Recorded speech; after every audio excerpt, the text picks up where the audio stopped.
नमस्कार जय जगन्नाथ। ओडिशा ड्राइवर महासंघर समस्त भाई मानक भाई मैंने आज भुवनेश्वर डाकरा होता राजधानी बोली आपको जन जोटा कि आम आसीलु आम राज्य कमिटी 6 जन भाई मानस देवता चैतन भाई घन भाई आदित्य भाई सुमन भाई मु ता सहित आमर खोर्धा जिलार सभापति राजेश भाई एवं खोर्धा जिलार विभिन्न ब्लॉक अन्य सभापति भाई मैंने जोग देते। तो आज आमर आलोचना जो हेबार थिला आलोचनाटी आमर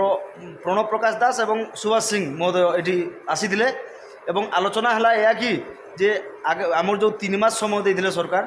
ताकू तो पूरण करने निश्चय कहते 3 मास भितर ये 3 मास भितर 18 तारिख आम 3 मास पूरा होती तेणु 18 तारिख भितर आउ गोटे बैठक हम उच्चस्तरीय बैठक हम जो थे कि आमर सब जो दाबी रही एगुड़ाक पास करेंगे से दिन तेणुक से दिन आमको डाकी केमी कौन कर विषय किसी बतैले से दिन केमी कौन आसबू एवं केते जन आसबू से मैंने केमी आमर दाबी माने जोटा डिक्लेयर देवे से सब बाबद किसी बुझेले एवं निश्चिंत आमर मुख्य मुख्य दाबी गुड़ाक पूरण करने प्रतिश्रुति तेणुक खुशी हबार कथा